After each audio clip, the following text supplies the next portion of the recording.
Assalamualaikum, halo. Ketemu lagi ya sama Bu Leli. Apa kabar kalian? Semoga semua sehat-sehat ya. Bagi kalian yang baru ketemu sama Ibu, kenalkan diri dulu. Ibu namanya Bu Leli Mukliha ya. Ibu akan mengajarkan IPA untuk kalian di semester ini. Nah, sebelum kita mulai, mari kita sama-sama membaca doa dan membaca basmalah. Bismillahirrahmanirrahim. Tetap semangat ya, walaupun kalian belajar di rumah. Baik, siapkan alat tulis kalian. Oke, hari ini Ibu akan menjelaskan tentang interaksi antara makhluk hidup dengan lingkungannya. Interaksi antara makhluk hidup dengan lingkungannya itu memiliki tujuan pembelajaran adalah supaya kalian dapat menganalisis interaksi antara makhluk hidup dengan lingkungannya serta dinamika populasi akibat interaksi tersebut dan menyajikan hasil pengamatannya, hasil interaksi tersebut di lingkungannya. Nah, sekarang coba kalian amati. Di sini ada 6 jenis gambar ya. Apakah terjadi interaksi dari setiap gambar-gambar ini? Ini merupakan gambar-gambar dari interaksi di sekeliling kalian ya. Gambar yang pertama, di sini menunjukkan adanya interaksi antara ikan dengan anemon. Nah, di sini terjadi interaksi. Kira-kira interaksi apa? Apakah saling menguntungkan? Apakah saling merugikan? Atau ada yang diuntungkan, ada juga yang tidak dirugikan. Nah, di sini kalian bisa lihat ya. Untuk yang nomor 1, 2, dan 3 ini terjadi interaksi polanya yang disebut dengan simbiosis ya, simbiosis. Nah, nanti kalian bisa simpulkan nih, gambar 1 itu simbiosis jenis apa ya? Gambar 2 ini antara tali putri, yang warna kuning ini adalah tali putri beserta inangnya. Itu juga simbiosis polanya jenis apa? Kemudian yang ketiga ini antara lebah dengan bunga. Nah, ini juga simbiosisnya kira-kira pola jenisnya apa? Nanti gambar ini semua bisa kalian jawab setelah kalian menyelesaikan video yang akan Ibu sajikan hari ini. Kemudian yang gambar 4, di gambar 4 di sini ada seorang singa betina yang sedang memangsa seekor zebra ya di sini. Nah, ini berarti polanya bukan lagi pola interaksi simbiosis, tapi predasi antara pemangsa dengan yang dimangsa. Kemudian pada gambar 5 di sini ada 2 ekor singa jantan ya. Di sini berarti dia sama-sama kuat. Nah, berarti di sini interaksinya adalah kompetisi atau persaingan. Mungkin mereka memperebutkan mangsa, bisa juga mereka memperebutkan singa betina ya. Kemudian pada gambar 6 kalau kalian lihat di sini ada berbagai macam komponen dari ekosistem ya. Di sini ada air, ada tanah, lalu ada makhluk hidup ya. Di sini makhluk hidupnya juga banyak. Ada burung, ada serangga juga ya, ada ikan juga. Nah, di sini ada cahaya juga ya, ada cahaya, ada tanah, ada kelembaban. Nah, kalau yang nomor 6 ini kita kenal sebagai ekosistem ya.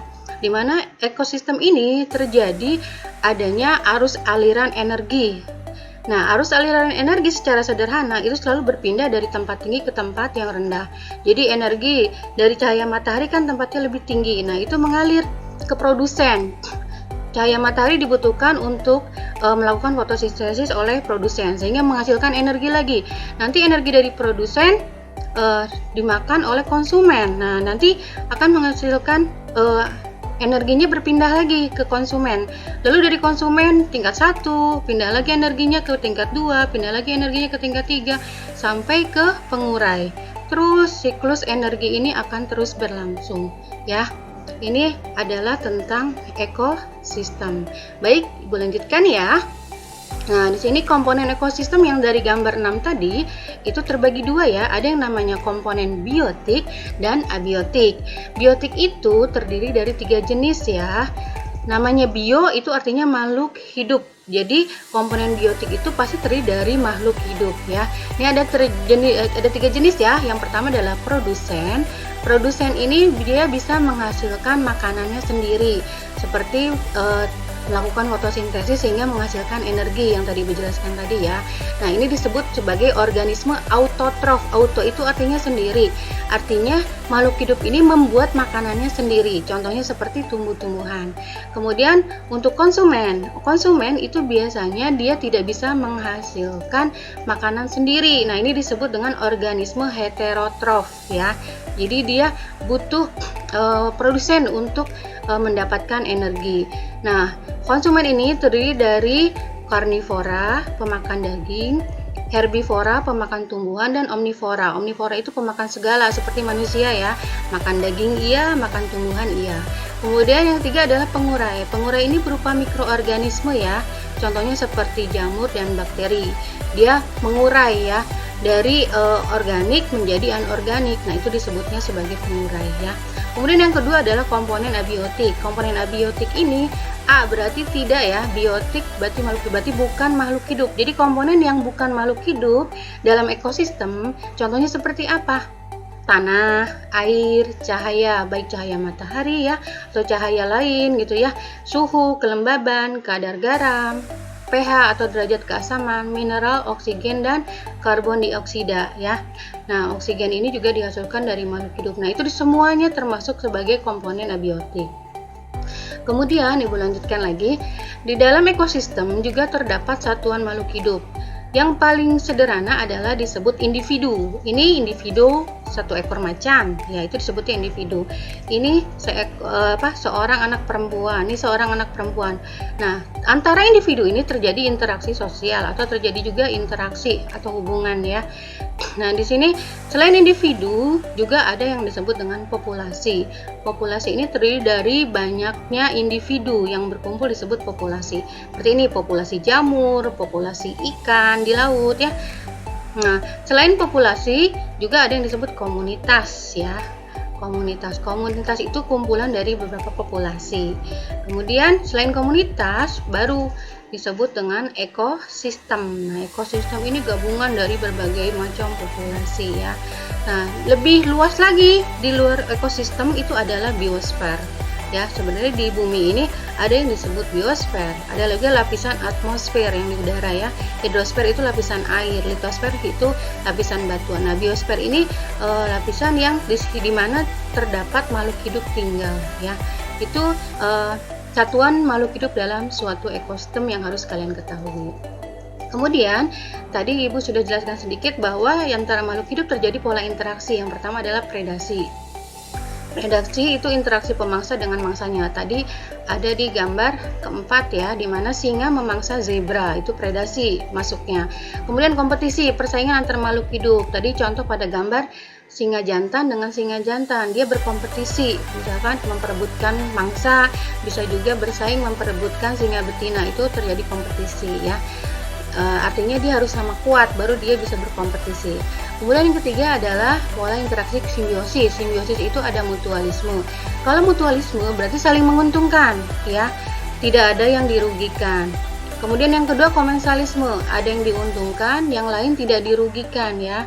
Kemudian yang ketiga adalah parasitisme, ada yang diuntungkan tapi yang lainnya dirugikan ya. Contohnya tadi tali putri dengan inangnya, itu tali putri sebagai parasit dia diuntungkan tapi inangnya dirugikan, jadi tidak tumbuh secara maksimal inangnya ya.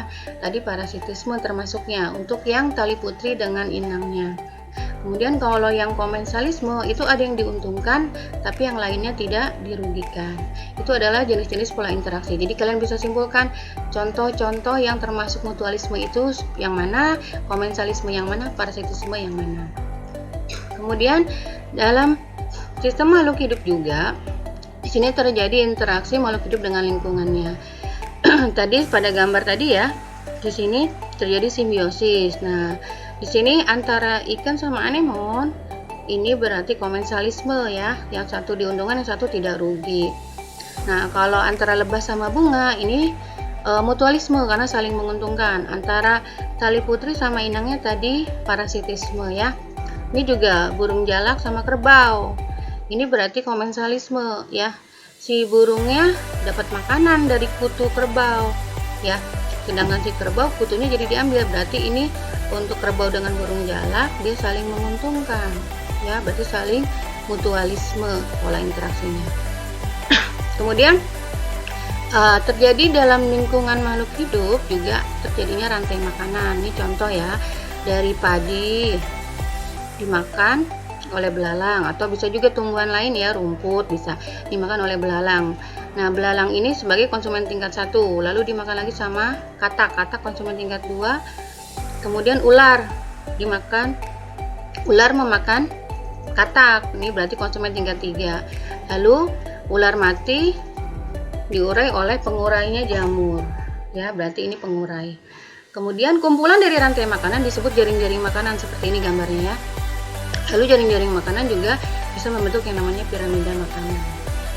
Ini evaluasi untuk hari ini. Mohon maaf, tolong kalian kerjakan dan dijawab ya soalnya, dan dianalisa gambarnya. Baik, cukup sekian dari Ibu. Wassalamualaikum warahmatullahi wabarakatuh. Kita ucapkan alhamdulillahirabbil alamin. Sampai jumpa.